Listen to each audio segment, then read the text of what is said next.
Hey y'all, what's going on? I'm here with Simon. Simon, how you doing? Fine. You? Not too bad. Simon is a political refugee from Venezuela.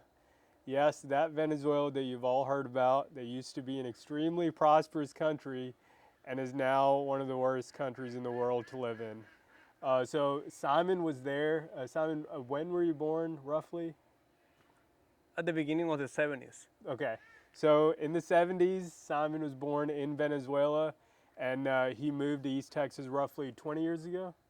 Well, to East Texas about 4 years ago. I Okay. was in Texas about 7 years ago, and to United States almost 20 years ago. Okay. So you moved to America about 7 years ago and you moved to Texas. Oh, I'm sorry, America about 20 years ago. You moved to Texas about 7 years ago. Yeah, I moved here in 2004. It will be 17 years. Gonna be 18 years next Okay. year. Okay. Excellent.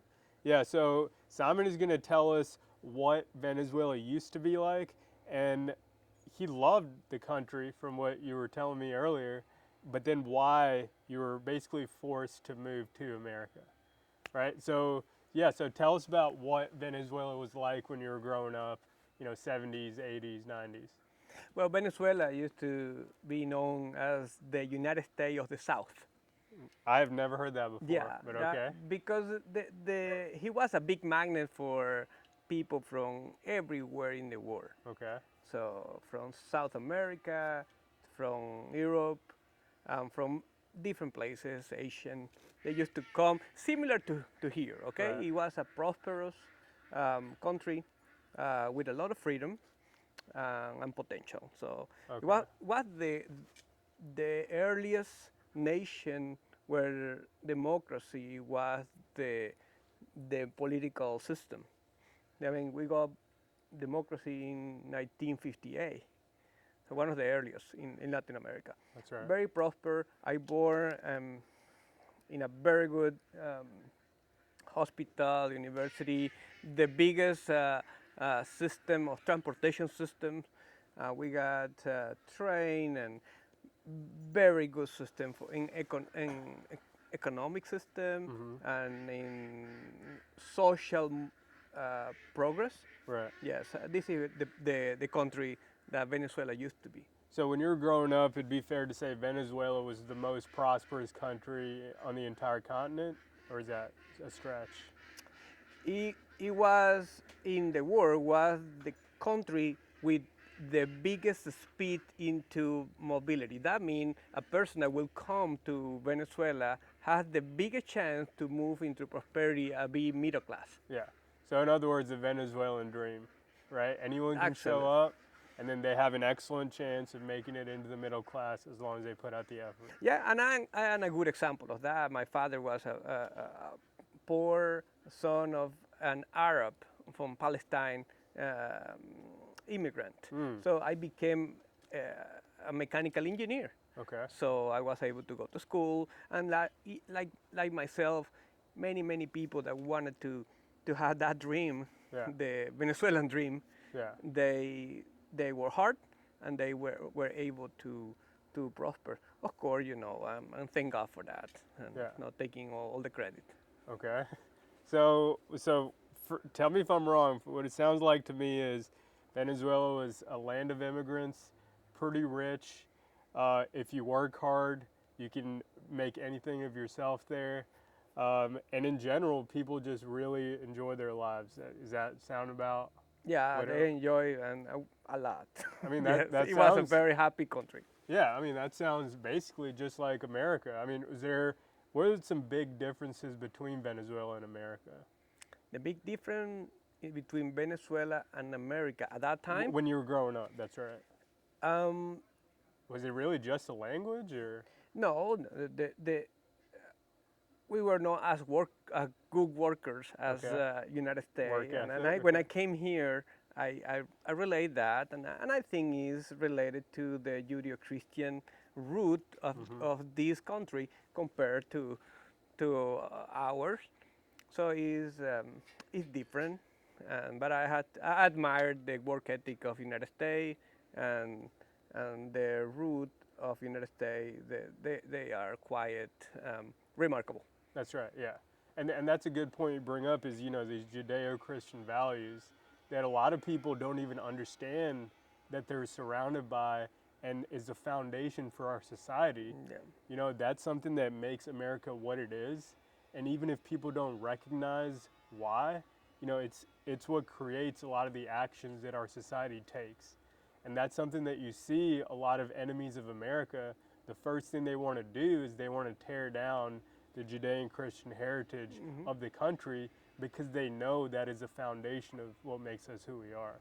Yeah, I agree with you. Family, Yeah. personal responsibility, hard Right. working, Yep. and then that is the foundation. That's right. So support the church as a guide of society, basically, and the vision of a state where the state is as small possible and the individual right are basically the one that rule the society, and that's the biggest success of Right. this country in my humble opinion.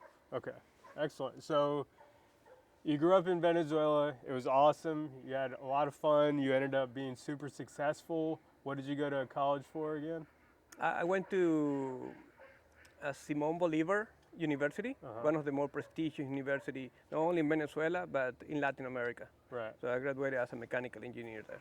Excellent. And then you went on to have a successful career over there as a mechanical engineer. Yes, and it was very successful. And I went to the main, one of the two more important companies. And one was Polar, well recognized, and the second one was the petroleum industry. Mm.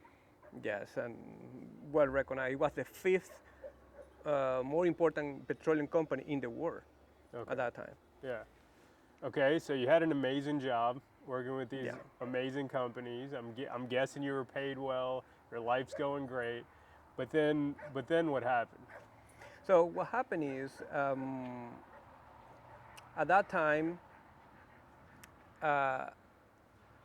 you may remember Hugo Chavez. He was a dictator. I think we all know him.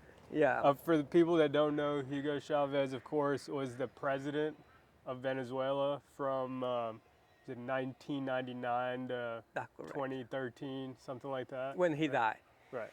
Well, but before he became president, he was trying to take the government power by force. He was in the military and he has Marxist as a principle. He hidden that.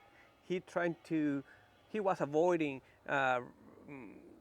kind of show that he was a supporter, similar to what Fidel Castro did. Right. Or what you see here.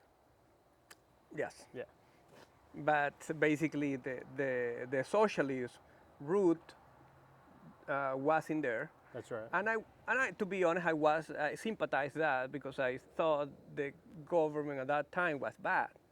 Wait, so when did Hugo Chavez show up on the national stage? We know he was elected in '99, but when did everyone in the country know who he was? If I remember right, in 1992, February the 4th, Okay. he shows up in Caracas. He's trying to kill the president. Okay. And then he went to jail. A couple years later, from jail, he insisted in taking the power by force. Then another president make an indult, which means forgave him about that fault, and the people sympathize with him based on many lies, and like as a savior of the nation. And you were one of those people that sympathized with him. Yes, I was young. I didn't sympathize with some of the Judeo-Christian values at that time. So I didn't know, for example, that by lack of knowledge, the country is destroyed, or when a wicked rule, people suffer. Right. So that type of principles, and I was trying to find a person that will basically punish the previous corruption system that Right. was in the country. Right. I was wrong. Then I tried to fight against it, and this is when I I basically got in trouble. I was persecuted. They beat me up, and I am being a political asylee in United States in 2004. Okay, so just rewind just a little bit. Okay, so it's the 90s, and you totally support Chavez, right, in the mid 90s because That's you correct. feel he's fighting against a corrupt administration and he's doing what needs to be done for the people. That's right. Yeah. And I guess back then you weren't all bought into, a Christianity as a foundation for living. That's And correct. so when he says all these things against religion or God or faith or family, like that didn't really matter to you, right? Yeah, that he presented the image of our Lord Jesus Christ as a avenger or as a fighter. They use Jesus Christ with a gun, Really? trying to do social justice. Right. So because they presented like the gospel was about the poor people against the rich. Yeah. They distorted completely, Mm-hmm. and they present that image. They use Christian symbol, but it was all fake. Right. It was a perception, like like Satan Yeah. deceive the people, That's and right. they think, oh, this guy is for me. He's defending me, but it's all fake. Yeah. And then I was one of the one that falling at that time. I was an unbeliever, atheist, humanistic, thinking that I'm gonna change the world, and that kind of is very common into the young people That's that right. that really have good intention, but they're being used for a big deception. That's right. Yeah, And that's what Marxism in general is excellent at.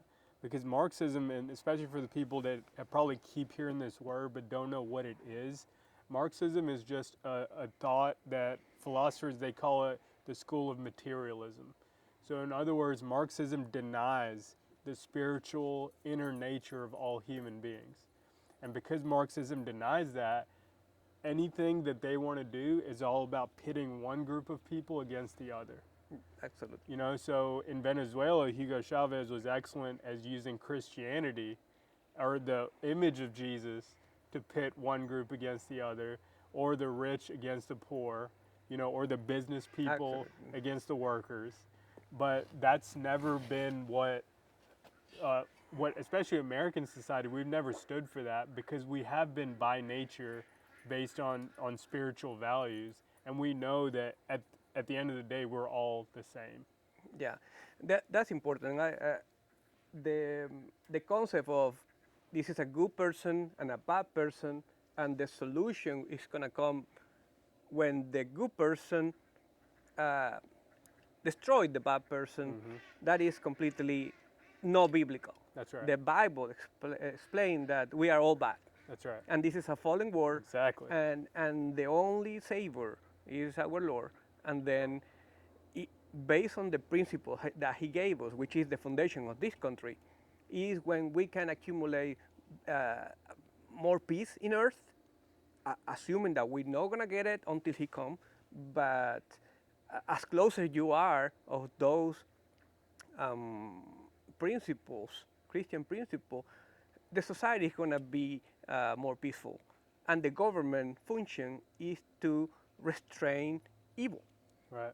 from everybody, because that's our nature. That's right. So that is the big difference between the lie of Marxists and the truth of the Lord. Right. Love it. And so in the 90s, you used to believe everything that Chavez and the Marxists were saying, but then what happened? What happened that changed your mind and then led you to actually fight against Chavez and the Marxists?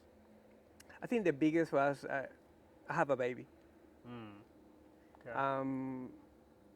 My son Sergio, so I had to face reality, and I knew that we had to work hard to provide for our family. And this man Chavez is not about working hard. It's about uh, loyalty to himself. So when basically he said, "You support me, you're good. I promote you, I provide," and then I start seeing that is so suspicious that in order for me to to prosper, I have to sell my soul to the government, like they are the truth. It's kind of a religion. So it was undeniable. He went to China.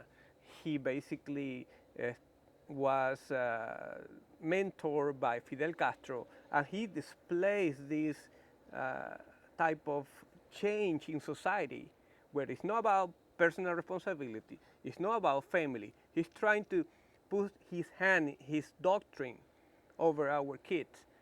So my boy was basically the big trigger to open my eye and say, this is wrong. And then I start fighting.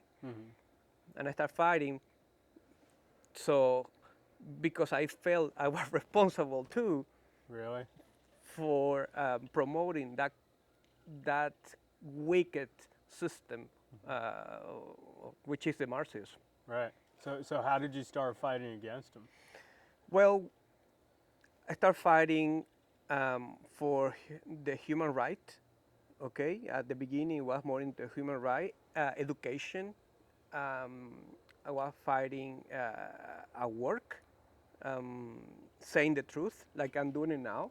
Like we just saying the truth, we're fighting, and that takes you to a position to be a target. Right. So they fire me, and they threaten me with the life of my family, phone call, and then as that was happening, you feel the need to fight more. So I became one of the leaders of the movement against Chavez. Um, I was in newspaper and TV, but at the end I am leaving the country. And that's the truth, and I'm very thankful for being here in America to now, and I want that testimony for you to open your eyes when it's early enough.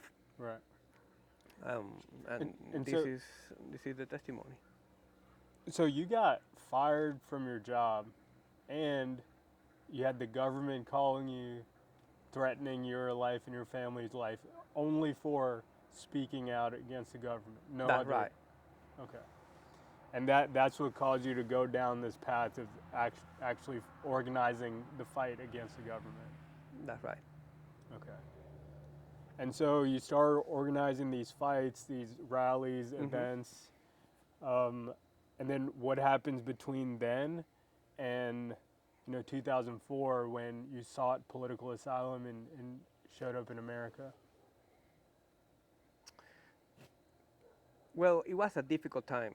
It was really difficult because it was little by little you start getting into isolation, and people start compromising and thinking that the government cannot be defeated because it's too late. That's right. So you start fighting with your own people, and they call it the neutral. They call it ni, or in Spanish is no decide ni government ni counter-revolutionary. So you're getting in a big chunk of neutral people that which hope is just to leave the country or being absorbed by the flow. So I start fighting with the people, my neighbors, and I say, how are you gonna concede? How are you gonna surrender, give up? So, and that makes you at that point, basically you start getting isolated because it was too late. That's right. And the government was too powerful. That's right. So my wife decided to leave the country, and I left the country. When I came here, I saw myself of no return. That was better for me to keep working here and trying to extract my kid. And my kid, I only have one at that time. And this is what I did. Now my son is here. Right. Yeah. But very sad when I came here. It was very hard because the immigration officer asked me the same question: how did you move from fighting to surrendered? I felt that time that I betrayed my own people. I Mm. felt terrible, but it was part of the interview process. I started crying because I didn't want to leave.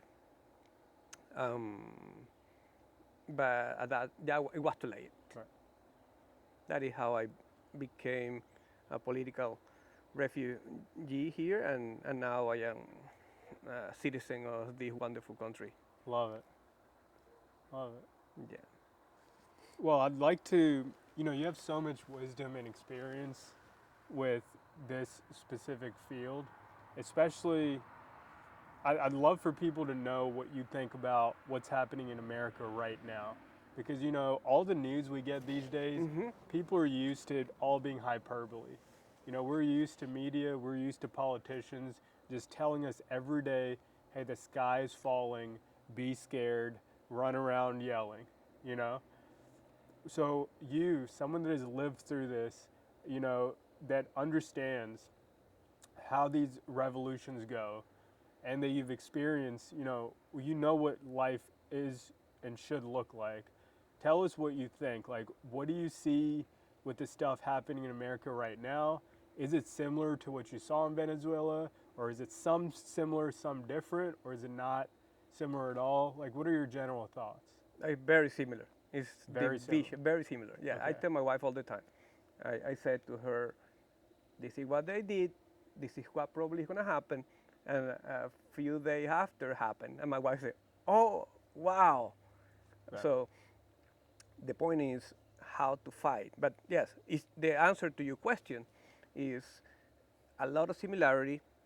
Um, the media basically was dominated by uh, one way of communication, and little by little, the media that was in opposition felt the censorship, similar to Facebook, Yeah. similar to Twitter, Yep. similar to the big media, but it's just 20 years later. It's not the TV, now it's internet, it's Google, but it's the same censorship. So education, the kids, okay, same thing happened. They wanted to make us similar to Che Guevara at that time, our kids in public school.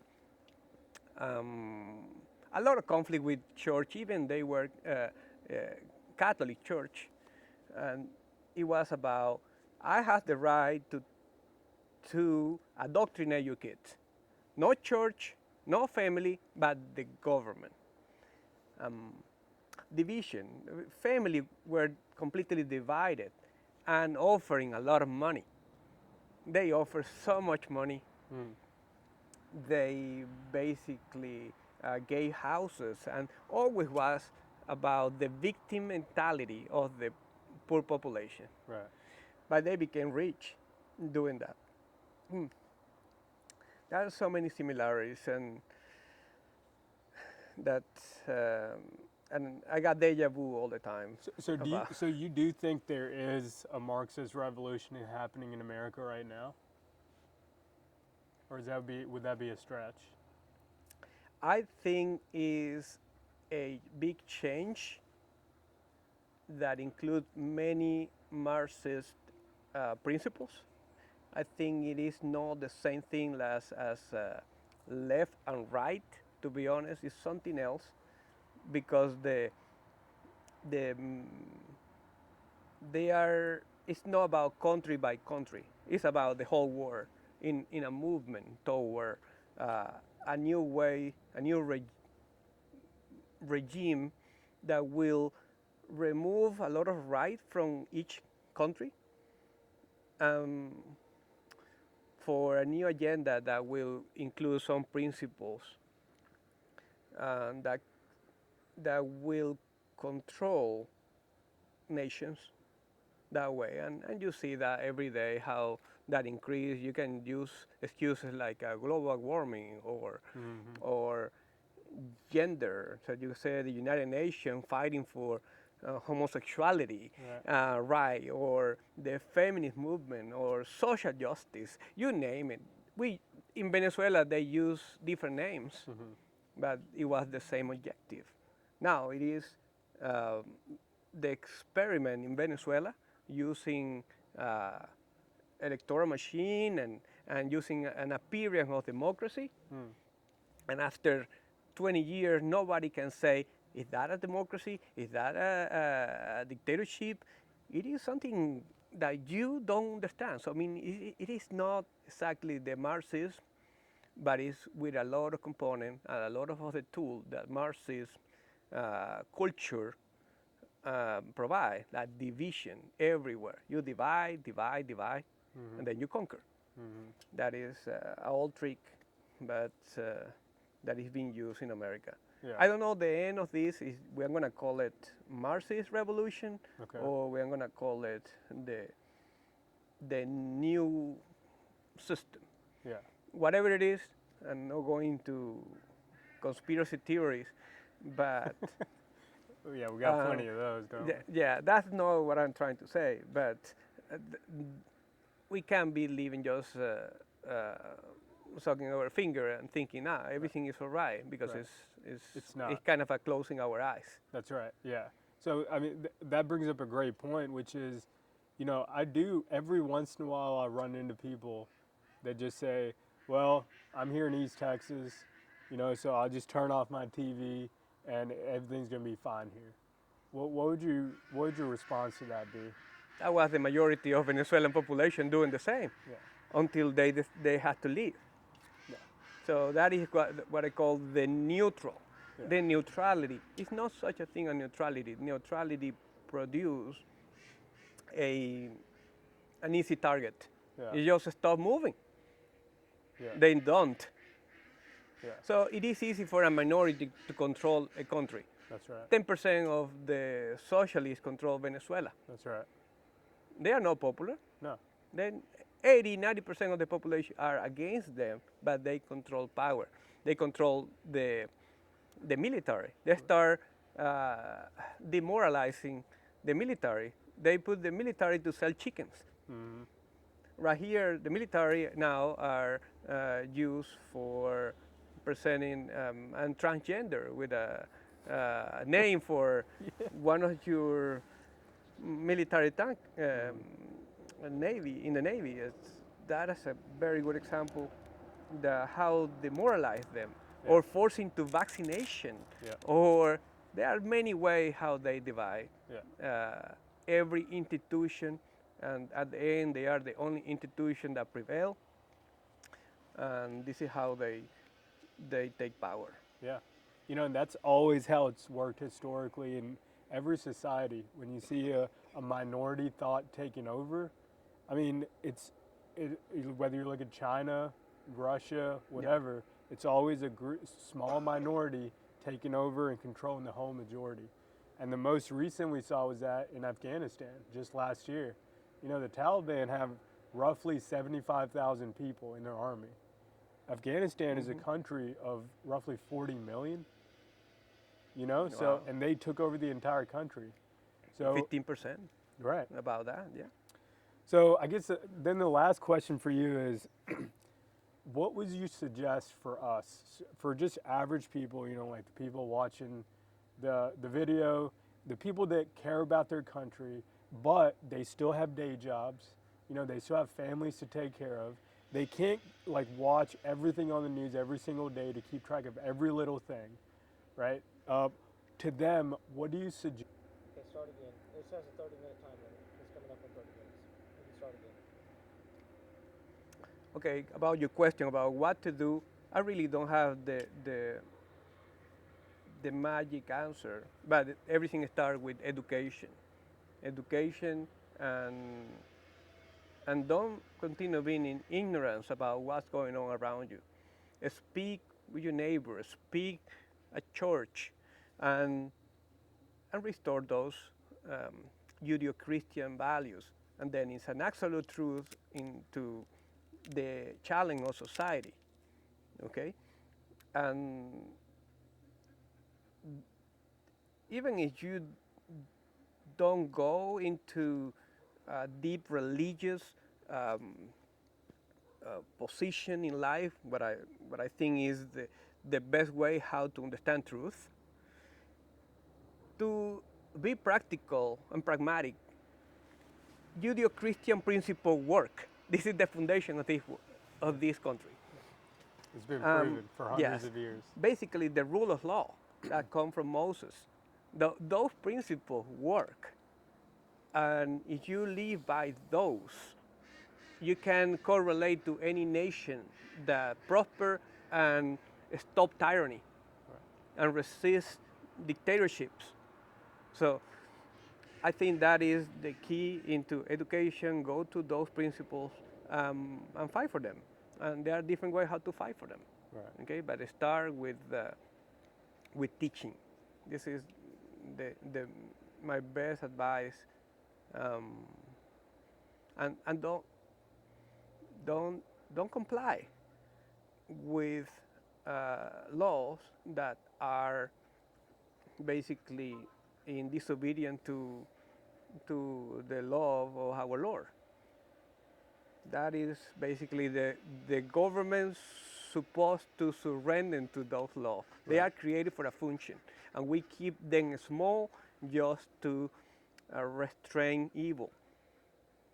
So as small as possible. Right. That is the only thing that I come to my mind right now. I mean, I love it. It makes a lot of sense to me. Yeah. I'm sure to the people watching too.